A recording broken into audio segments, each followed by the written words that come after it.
today is going to be a little bit different. Good morning, good evening to wherever and whenever you are in the world. It's Adam Harrison from Bourbon Guitars here with you with the Cigar Box Guitar Builder. And today is going to be a bit of a different day today. I am debuting or testing a video recording. So we should, or like a screen recorder. So we should be able to see the video over on the YouTube channel, the Cigar Box Guitar Builder YouTube channel, which should be fun. Today's episode and video is with thanks to C.B.Gitty.com. Please check out our affiliate link down in the episode description. And also with thanks to Killer Strings. You can buy your Killer Strings at birdwoodguitars.com if you're in Australia and New Zealand. And you can purchase Killer Strings at C.B.Gitty and, of course, killerstrings.com. Just getting the yay sir from Alex Lechner, who we will be talking to today. And Alex is going to be talking today about noisemakers, which should be a lot of fun, and Jessie as well, who has been doing some amazing things with noisemakers as well. As it is, we're still waiting for Joe. Darren will not be able to join us today. He has some family commitments. And let's see how we go. We are kind of a little ahead of schedule by about 20 minutes. So I'm trying to get a hold of Joe at the moment just to see if he is there, and we're probably going to catch him on the trot. But let's see how we go. Because I got family that lives in Canada, and I find usually when you guys have a very rough winter, we have a very hot summer, and we've had a very hot summer. Right, I got you. Yeah. Hey, Alex. Yes, sir. You know what Australians call a wrench? What's that? A spanner. I call it a ring. Brendan Adams. Yeah. He told me that. So we do call them a wrench, but the general name is a spanner. That's the original word. Spanner. Spanner is the original word, which means Americans are fucking stupid. That's the bottom line. An adjustable, like one of those monkey wrenches, an adjustable. Yeah. We just call them an adjustable spanner, where I think you guys would call that a monkey wrench. Yeah. Or like yeah, I guess it would be a monkey wrench. Yeah, we call them an adjustable spanner, which is very weird for Australians because Australians like to shorten everything down. There's a lot of syllables when you have to say adjustable spanner. Right. Well, wouldn't that be what a crescent wrench is, technically? Yep. A crescent wrench is on a kind of like thumb a wheel. thumb wheel. Yeah, it's like yeah. But the monkey wrench goes like this. Oh. No, you're right, Alex. A crescent wrench we call an adjustable spanner. There you go. Yeah, there you go. Well, that was riveting. Okay. But, technically, Adam. Now, Hi, Adam. g'day, mate. Look, I'm not moving in the picture.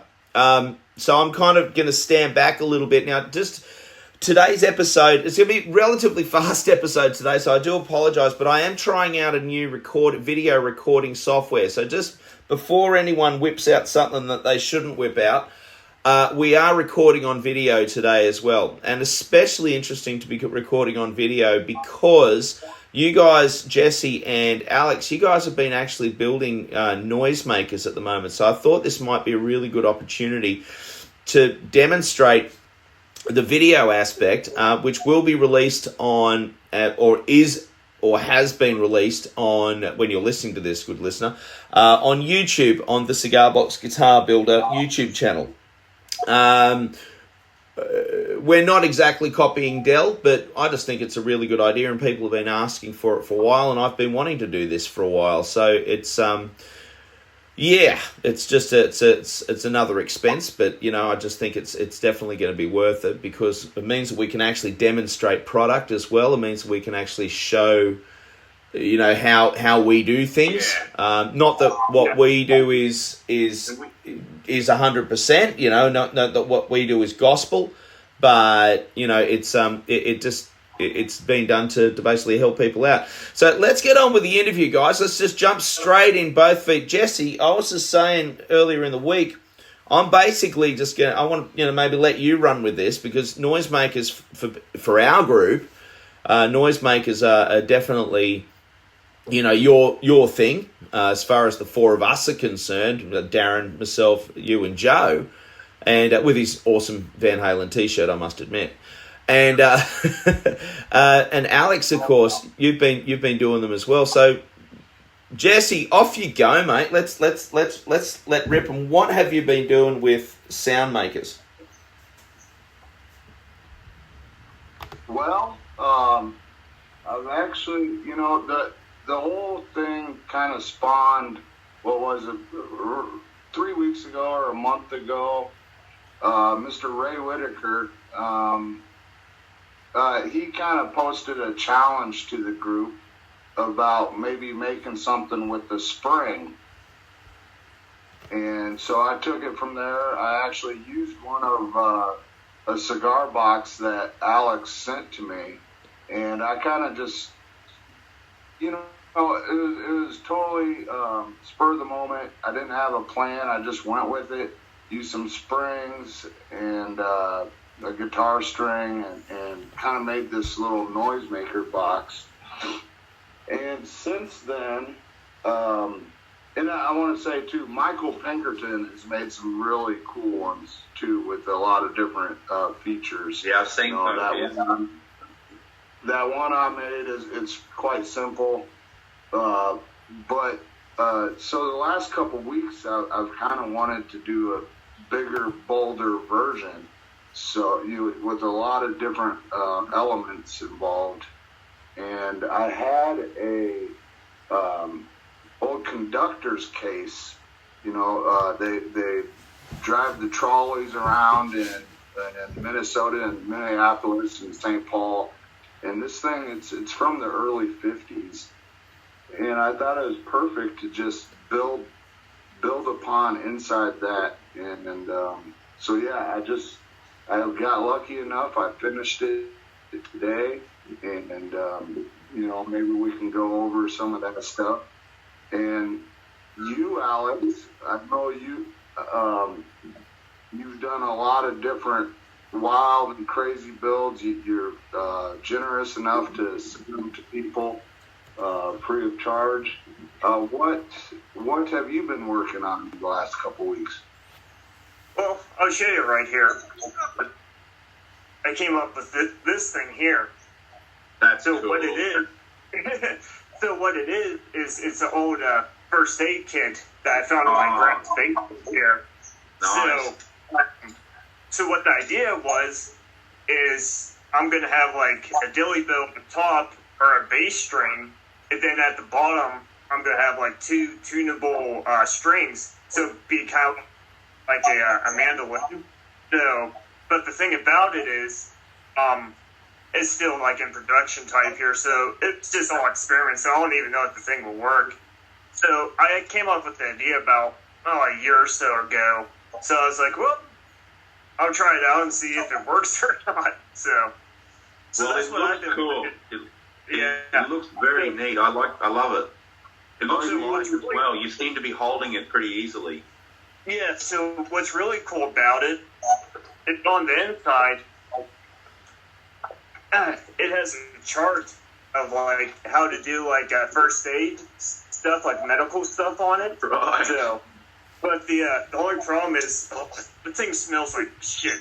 I need to clean it up something, and just get rid of the smell. But I mean, and then I'm gonna put pickups in it. I think I might do either like 2 or 3 in it, because I got a hole here and a hole here for it.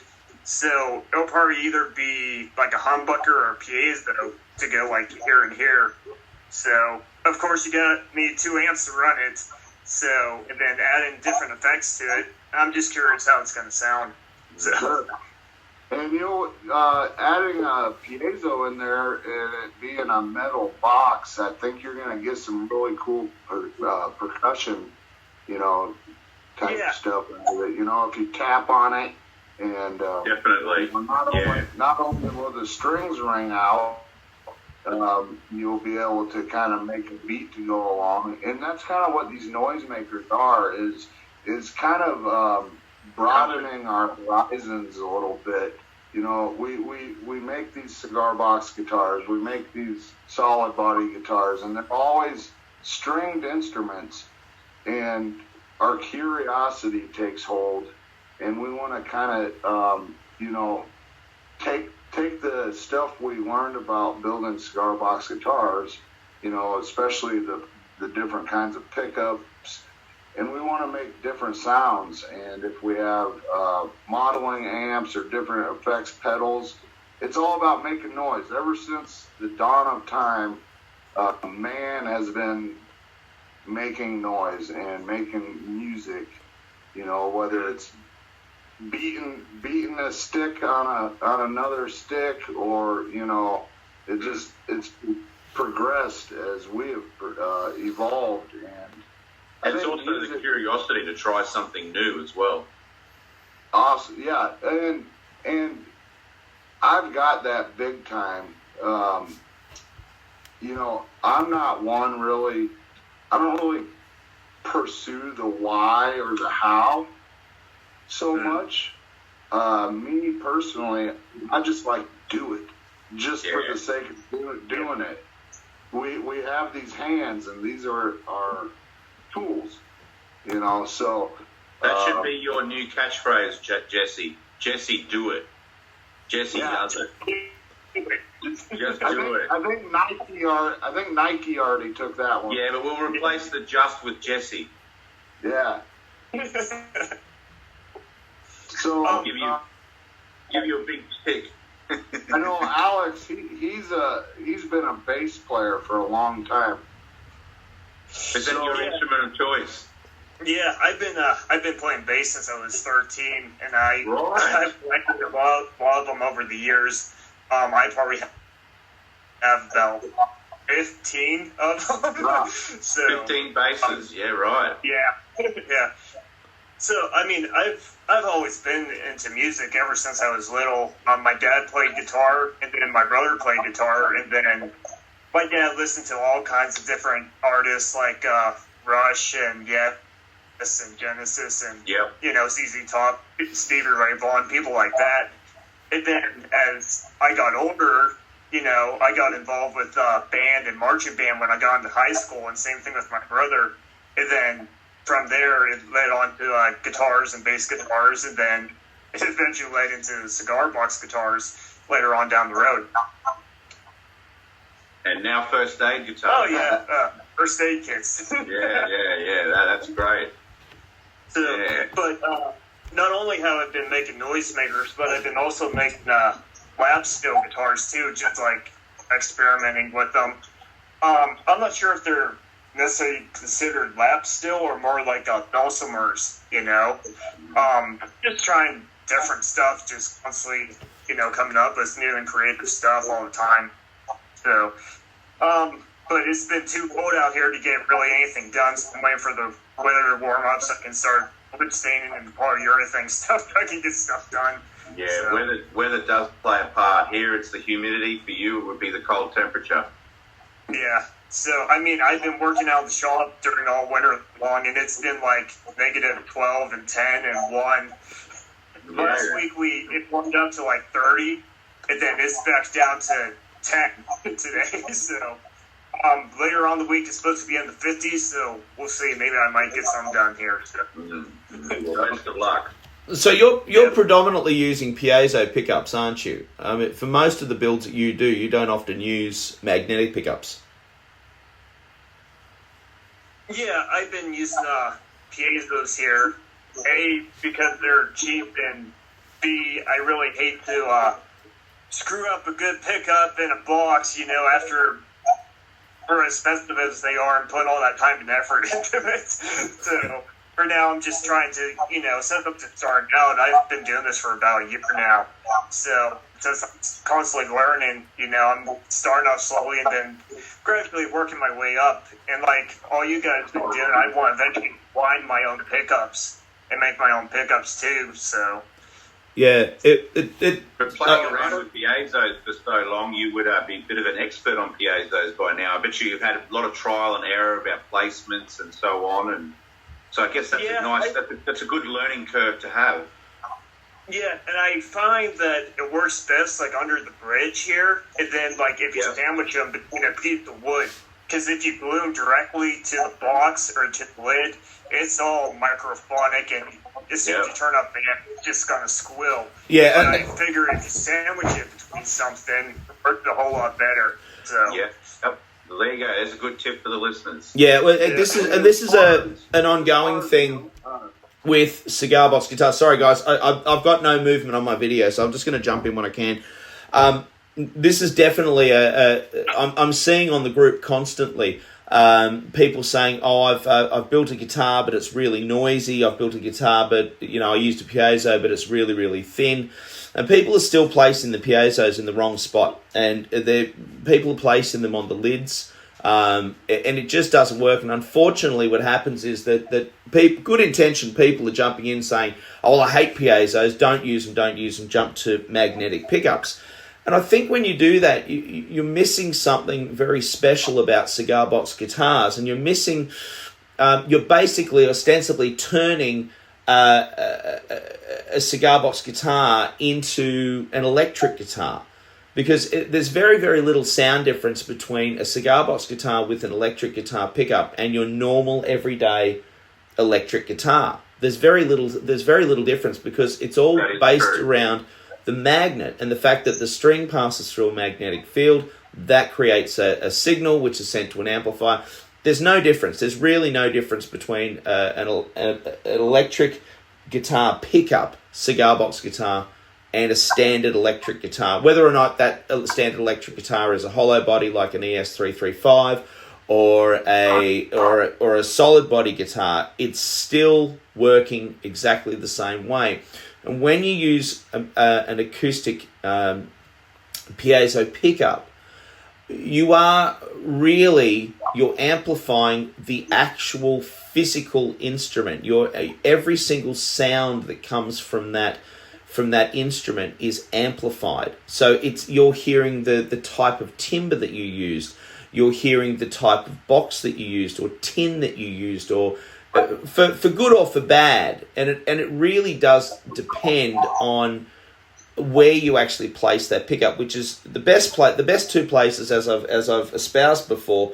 The best two places are underneath the bridge, directly sandwiched between the neck and the body that you've used, or very simply underneath the neck, but still directly under the bridge, because that transfer of energy is passing through from the strings or from wherever it is. If it's the guitar that you've tapped, as you guys will talk about in a second, and it's that transference of energy to that piezo disc or to that rod that you've used. Either way, you're hearing the actual instrument, which really, that's where you get the time travel stuff.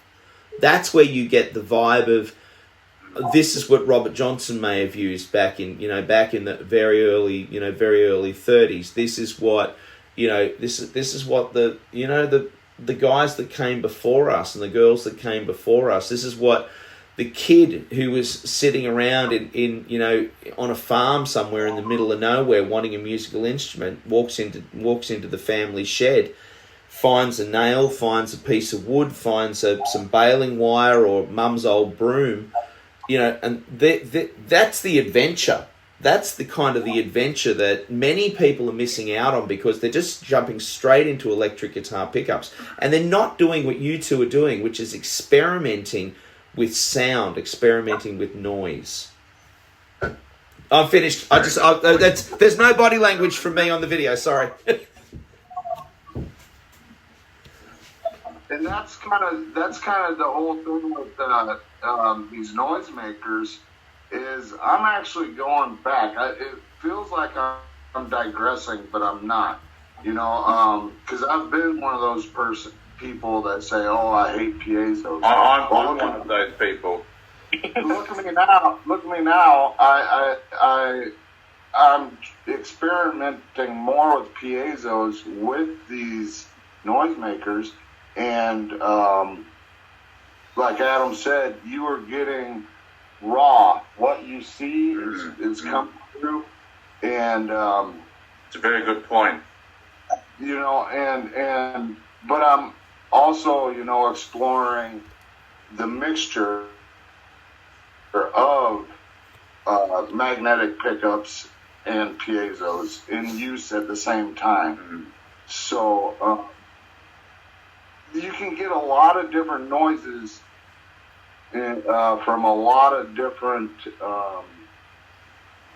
what do I want to say? Moving parts. You've got a fidget spinner on yours, haven't you? Did I see a fidget spinner on yours? I did. Get it up, Jess. Show us. Okay, I probably have to do this a little crazy here, because it's not a small thing, and kind of like Alex's, you're going to need 2 different amps, but I actually have an amp that's got two places to plug in, so I'll plug this in and I'll show you guys. First of all, here's the top. Flip it over. Cool. Bit of advertising doesn't hurt. For those people on the podcast listening without video, Jesse's walked over to his pool table where he's got a suitcase on the table, and inside the suitcase is, I suppose all the magic's happening inside there. You've got everything going on. Packed with goodies. Packed with goodies. Use your words, Jess. Describe with your words, mate, because there's people not watching video. Okay, so while I'm talking, I'm going to plug it in. Let's call it the lid of the case. There's a lot of stuff here going on, so bear with me. I'll just around on the lid of the case. I have a fidget spinner. I have an old paste, you know, like a hair. What do you call it? Turn your camera around, Jess. Pomade. Let's see if I can figure it out. Hey, Jesse, turn your camera around so we can see it. There you go. There we go. Whoa! And, Alex actually gave this to me, and that is,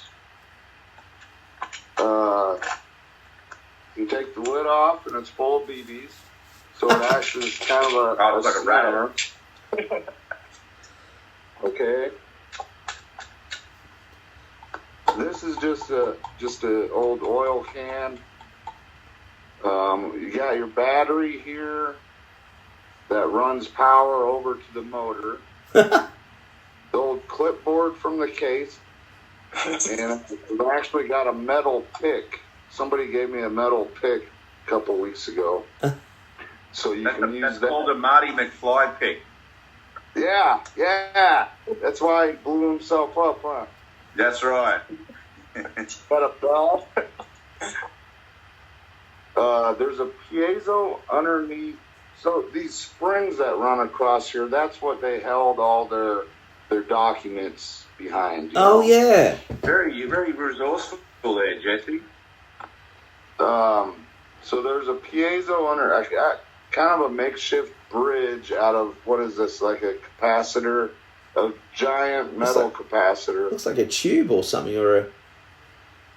Come over here, and I have a piezo underneath of old mint tin, and you can actually take this piezo and move it back and forth, and it makes a really cool kind of scratching sound. You put a lot of thought into this, Jesse. It's very impressive. Yep, we got tremolo springs from, like an electric guitar. Underneath here is a part of an old tweeter speaker out of a PA system, and that actually acts as a piezo. We have a tambourine with a piezo underneath there. Old drawer handle. Here is the old coin bag that the conductor used to put coins in from their passengers. So you can stick a slide in it or any kind of goodies you want. This is the switch for the motor. We have a kill switch that goes to the preamp for some of the pickups. Down here, you got some rubber ball drumsticks to bang on the different stuff. Now down here, I've got, Alex sent me this too. I think it's an element from a water heater. And we've got some more tremolo springs with a guitar string. And underneath that is one of those transformer pickups that I showed the group how to do. So if we turn the amp on, I've got two different plugs here. So this volume controls the magnetic pickup, and it controls these two piezos. And the preamp controls this piezo and this speaker.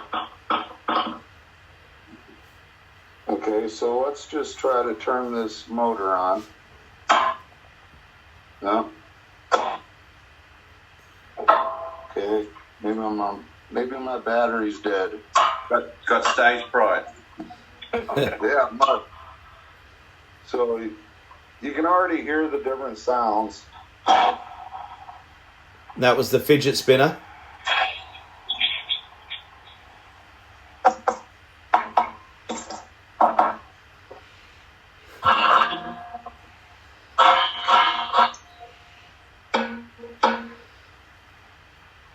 So Jesse, for listener, Jesse's playing all of the different parts inside the suitcase, which has been segmented into different sections containing all of the different elements that he's put together, including cans, jars with gunshot, fidget spinners, bells, wires,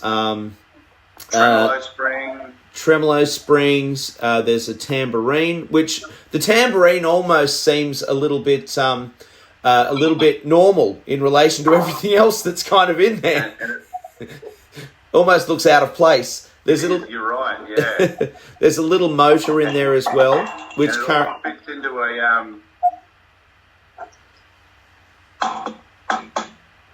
a suitcase, into an old. Fits nicely into a conductor box. Oh, it's just amazing, Jesse. Just amazing. Yeah, very impressive, Jesse. I'll tell you what it reminds. Everything in there. I'll tell you what it reminds me of. All the bells and whistles. It reminds me of those old stage plays that people used to do for radio, and there would be someone hired to do all of the sound effects, like the opening doors and the breaking glass and all that sort of stuff. It's like a madman's magician box. Yep, it is. And I reckon movie makers, see that you know me, I always there's always a money element that comes into my way of thinking, like a business acumen or something like that. But I honestly believe that there would be a market for something like that for sound, for sound recordists. And the amount of times that, which wasn't often, but the amount of times that people came into the store when I had the shop and they'd walk in, there's the preamp for the piezos I could see. But the amount of times that you'd see people come in, they'd walk in and instead of picking the cigar box guitar up and playing it, they'd be tapping it in different spots. And I'd always say to them, "You're a sound engineer, aren't you?" And they say, "Yeah." Oh, cool. So there's a market for that, Jess. Yeah, I mean, it was fun to mess around and do something that because a lot of us builders, I mean, we feel the burnout. Okay, we build cigar box after cigar box after cigar box, and we get kind of burnt out of that. So it's kind of fun to do something fresh and different. Yeah. And Definitely. Explore a little bit, and then that may spark more ideas, more creativity when you go back to building your typical cigar box guitars or whatever you're building. Got fresh ideas, new creative aspect. You've learned a few things and think other things that you'd like to try. It definitely would redo the spark for sure.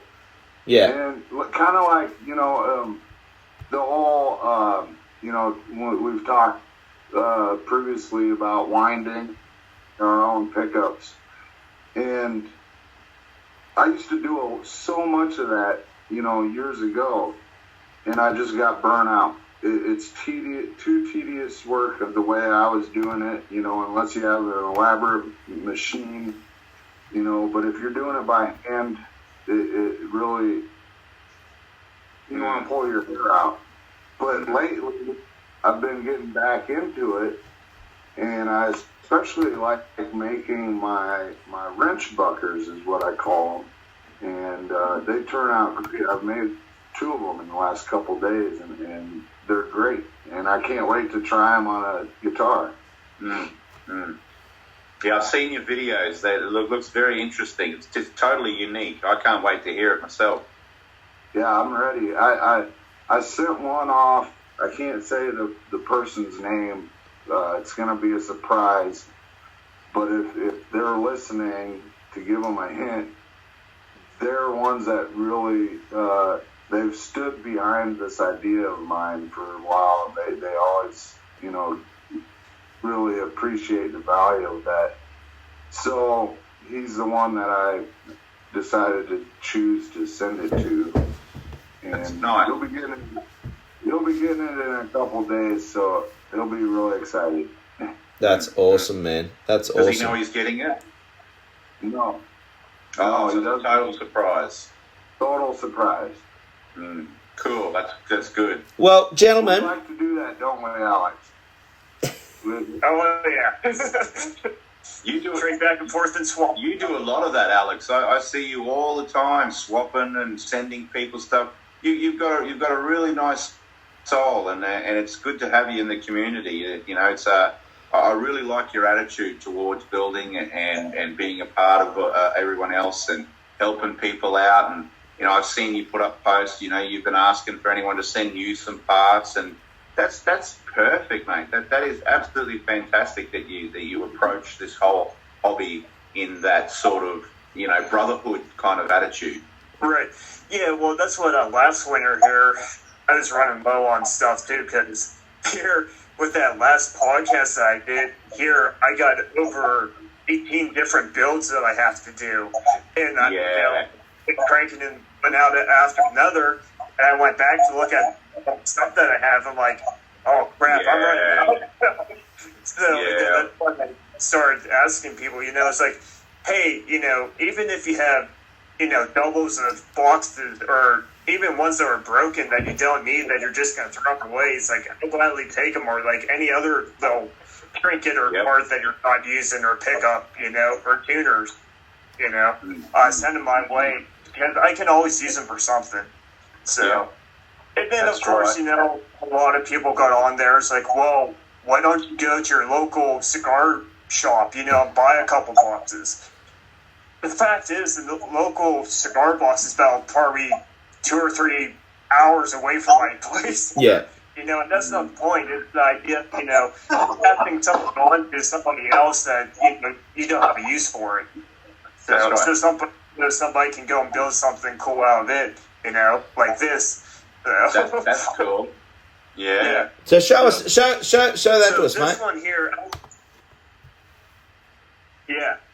So Wow. this one here, I'm not sure if you saw, but my shop was in a flood there last week, and this was one of the boats that was in the flood. I had like 5 of them on the ground because I have them all glued up and whatnot. And next thing I know, I came in Sunday morning and I had about 3 inches of water in the shop from the rainstorm that we got. So this box was literally floating. I mean, there's hours worth of work just putting there in the water.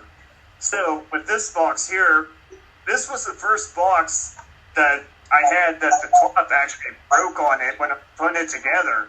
So this here is an old fan blade, and I went and smushed it on top of it and screwed it down because literally that's what's holding this whole box together. And then I ran the neck through the box to the other end of it, and so it's going to be another one of my double necks. You love double necks, don't you? You build a fair few double necks. I've got one. I'll show you mine. This is my double neck. That's awesome. Show off. So it's basically it's a Fender 6-string, and it's a Fender P90 bass put together. Got some nice staining on the back. So it's wrapped in a walnut burl. It dives a lot. The neck's very heavy. So to compensate that, I actually channeled out this whole back section here, and I filled it full of lead sinkers. So this guitar, to try and balance it out, it's very heavy. So this one I call this the lead belly because it literally has lead in its belly. That's the only double neck I've built. Yeah. C.B.Gitty, I think we're doing a competition recently, or was it last year they were doing the double neck competition or something for C.B.Gitty. I was curious about doing it. I just didn't have time to do it. I wouldn't mind doing it. Yeah, I wouldn't mind building a double neck. I really wanted to be. Sorry, Adam? I was just saying, I'm agreeing with you. Where'd you go? It's all right. I really wanted to get in on that competition as well. But I was busy building those 11 cigar box guitars, and I just didn't have the time to do a double neck. Yeah. But I do plan to do another one for myself. I like yours. How yours are very parallel with each other there, Alex. Yeah. It looks like a solid unit. Yeah. Beg your pardon? So that's what I've been experimenting with. And then I also been making these lap steel guitars. I don't know if they're like considered lap steel or dulcimer, but double neck as well. Yeah, well, this thing here. Oh wow! This here contraption. That's cool. That's cool. You got a little bell at the end of it that makes noise. But this thing here is like a roaster that you would go and cook like a chicken or a beef roast in. Yep. And these here are the boards off of my grandma's house that we tore down. So the pellet boards, and then I just plan to use it for a backing here, and then it's going to have 2 pickups, one here and one here. So of course, it's going to have you're going to need 2 amps to play it. And then eventually, you play it like this, and then you run your fingers across it like that. Yeah. So 1 string, 2 string, 3 string. 1 string, 2 string, 3 string. 2 strings. 2 stringers. So 1 on each neck? Yes. Right. So that'd be cool to do, like if you did an E with a bass string and like an E from a standard 6-string set or something like that. So you can do it in octaves, but maybe in or actually even fifths.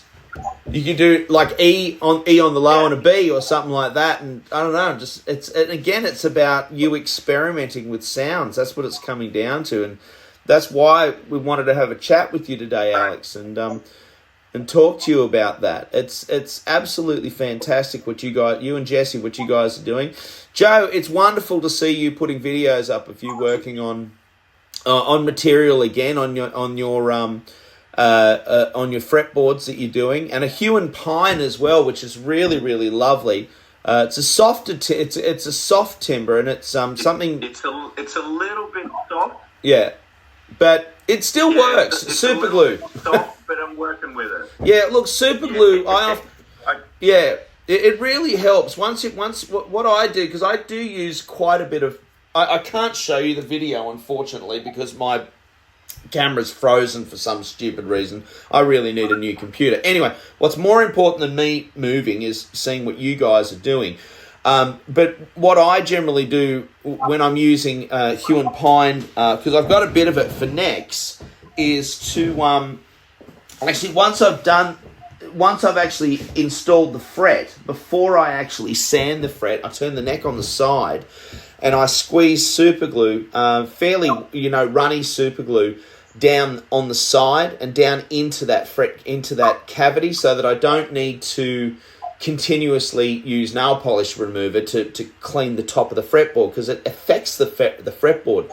So when you do it, if you find you're using a soft fretboard material, the frets will work. They'll work perfectly fine. The simple thing is, once you've installed the fret, turn the neck on the side.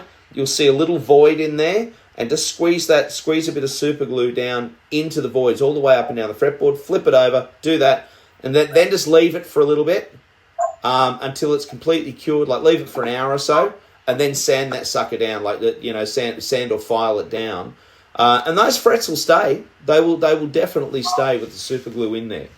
That's my point. Other people also use white glue. I'm going to have to do that. I'll have to do that for sure. Yeah, white glue is another thing you can use, but the only issue that I think with white glue, because you need to use water to clean the glue off the top of the fretboard, if you haven't sanded it down till it's super smooth, you'll get that kind of furry feeling on it, which you don't get with oils and stuff when you oil it. So for me, the super glue works really, really well, and the best super glue is the stuff from the $2 shops. The ones you buy in the packets of 10, because they're really runny and they hold really, really well. Sorry, Jess. Yeah. I use resin quite often as well for that. Yeah, you can't stuff up with resin. Got a little bit of a lag going here with the sound, haven't we? All right. Look, what I think we might do today, I think Alex has got one more to show us, and then we'll finish up. We'll finish up for today. Apologies again from Darren, who couldn't join us today because he's got some family commitments. Actually, family commitments really. Yeah, today. What have you got there, Alex? What's that? The other build that you have there? You were saying about working with pine. How do you guys like working with pine?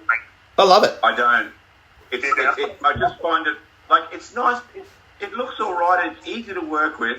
For me, I'm building a couple fretboards out of a hue and pine. And I'm finding it just a little bit too soft, so I'm a bit insecure about the quality of it. Right. Well, the reason why I do that is because this thing here started life as a 2x4, pine 2x4, and I just went and kind of stuck everything together on it, and I stuck this axe handle on it. So, and then it's going to be our 2-stringer or lap steel or whatever here. So, but I was worried about the pine board if it would crack or split. No. Well, I think if you have it braced up enough, and how many strings you use? Two strings. There's not going to be a lot of tension on there, so I think you'll be fine. Yeah. I have no problems with pine bodies. It's more pine necks that I worry about. Never a problem. I'm going to be honest with you. White pine for a cigar, 3-string cigar box guitar neck, as long as you are slapping a fretboard on it, and you've got that extra piece of material underneath inside the body there. I've got guitars that I sold 10 years ago that I've seen made of pine. There's not a bend in it, but you've got to be sensible with it. You've got to make sure you've got a fretboard on there to give it that extra tensile strength. That fretboard glued onto the white pine, that creates a stronger bond. The glue creates a stronger bond than what was there before. Yeah. And the thing with white pine is that it's readily available. It's plantation. It's it's very easy for newbies to use it. They're not going to worry about damaging their saws. It's very easy to use because there's also lack of accidents. It's easy to file. It's easy. Like, there's a whole range of things. Yes, it'll dent. If you drop it, it'll dent. But that's okay too. It's technically still a hardwood. All timber apart from balsa wood is hardwood. All right? And the difference is when you are looking at 6-string necks or even 4-string necks. I've done 4-string necks with pine and they're still playing well after 10 years. There's really not an issue with it. I'm not an advocate for saying just use pine. But, mate, I've just gone and found myself 2 or 3 pallets on the side of the road up near the industrial estate near me, and I've just pulled those suckers apart, and they are old pine. They're not new pine. They are old pine, and they're as strong as hell. I've just sanded them all back. I've just done a whole heap of milling this week, and they look beautiful. They got these awesome kind of striations through them. Let's give you another example. Different types of pine. You've got your white pine. You've got your hewn pine. Hewn pine makes beautiful necks. If you can get it in a thick enough piece, it's actually really nice. Well, actually, hewn Cypress pine is not actually pine. So I read. I read that hewn pine is not actually a pine; it's a conifer. I thought they'd just be the same. They must be the same family. It must be the same family. Well, I only Googled it just the other day just to see because I'm working with this hewn pine. I don't know anything about it, so I wanted to see what it was. And that's the very first thing that Google told me. Said that it is a pine, but although it is not technically a pine, it is a conifer. Well, I believe also Oregon's a pine. Medium density. I believe that Oregon is a pine as well. Evergreen. Yeah. Yeah. See, Oregon's another one. Same family. Same thing with Oregon. Oregon makes fantastic necks. It's a nightmare to sand because you've got the hard and the soft always burrs. It always ends up feeling slightly furry, and it needs to be sanded back once you've oiled it a couple of times. But Oregon's absolutely gorgeous to use. Guys, don't be afraid. This is the whole point with Cigar Box Guitar Building. Use what you've got. Use what you can find. And Alex, you've done it with that. There's nothing that's going to happen to that 2x4 piece of pine. That's Miyagi-san couldn't chop it in half with his fist. You know what I mean? What you got there, Joe? It looks fantastic. It does. I love it. I love the axe handle. Yeah. The axe handle's great. Yeah, no, you do well. You're very creative, Alex, for sure. 100%. 100%. So, Joe, what have you got there? Is that one of the fretboards? Show you that piece of that's the hewn pine. Yeah. So what I've done, I've slotted in all my frets. I've filled in my fret dots with a pearl resin. Beautiful. So, and I've done my side dots as well. Oh, mate, they look stunning. You can see those side dots. And there's a little mandolin one. So there's a mandolin one and a CBG one, and they're both 21 frets. And these are the ones that the fella in Tassie or something sent you. Yeah. And Joe, I noticed your kind of signature for side dots is not centering them in the frets, isn't it? That is correct. I put them behind. I'll go to the 9th fret here. So the 9th fret is technically right there, and my dot is just behind the fret. That's cool. That because when you put your finger on a fretboard, you're actually not aiming for the middle of the fret, you're aiming for just behind the fret.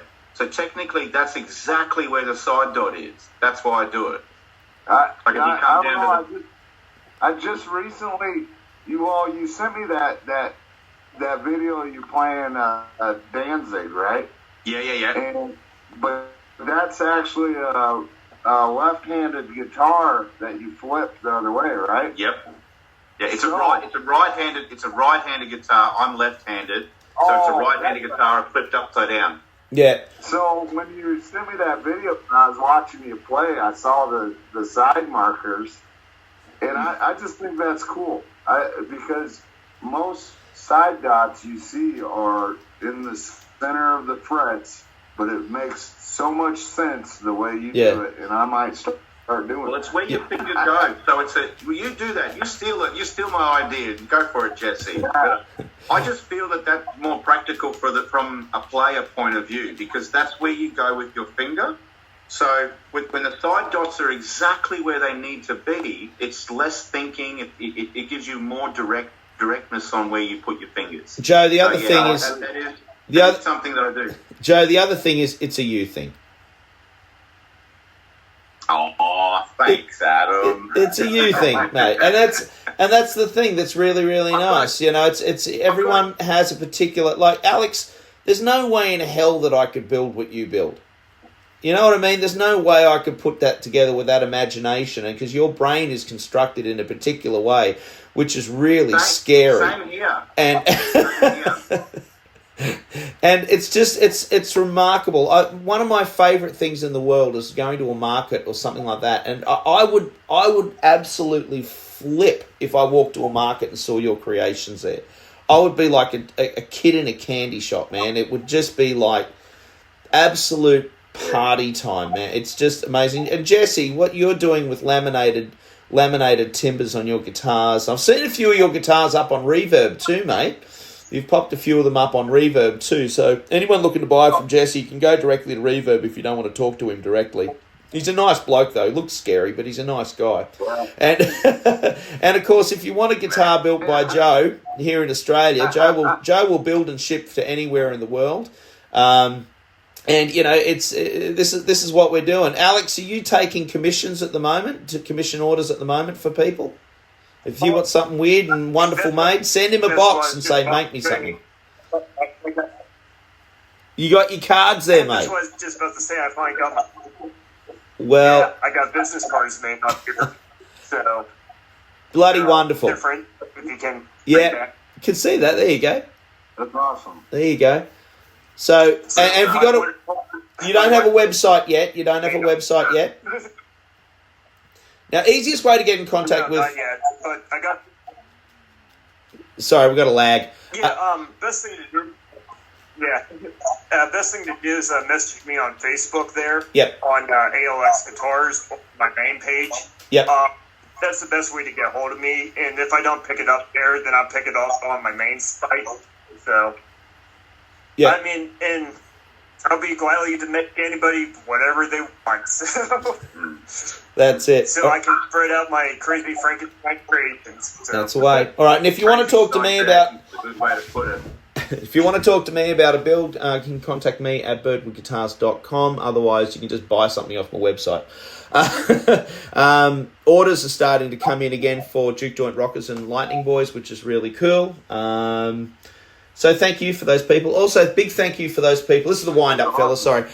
This very, very big thank you to those people who have been using the affiliate link as well. I know that there's quite a few people who have actually been using the affiliate link, even though they've used up their 10% off things. So for those people who are continuing to use it and support the show, it is greatly appreciated.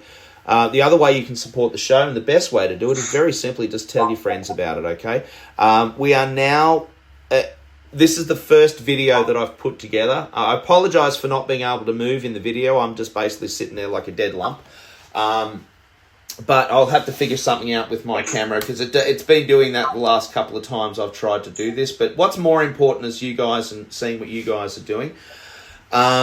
So just tell your friends. The best thing about it, there's a couple of ways you can access what we're doing online. One is through Podbean, through the Cigar Box Guitar Builder podcast. You can also listen to the podcast on iTunes. You can also listen to it on Spotify. You can also actually listen to it on YouTube as well. The other way you can actually do it now, I'm hoping I'll be able to actually upload a video of this content as well to the Cigar Box Guitar Builder YouTube channel.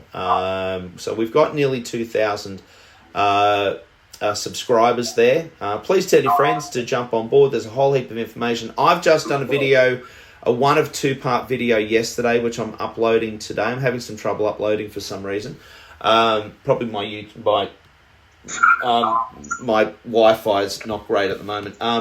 But it's a 1 of 2 part build where I'm actually building the box as well, showing you how I stain it. It's decoupaged.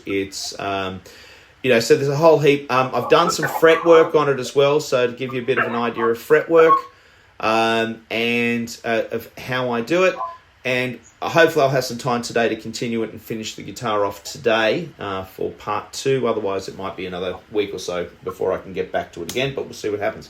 Gentlemen, Jessie, Alex, Joe, thank you so much for joining me today on the show. Yeah. Greatly appreciated. I know with you American blokes, it's later in the afternoon. Joe, I know it's even an hour earlier than it is here in the morning, so thank you very much for getting up bright and early. Sunday, Yeah, you don't shape up too bad, mate, for early in the morning on a Sunday morning.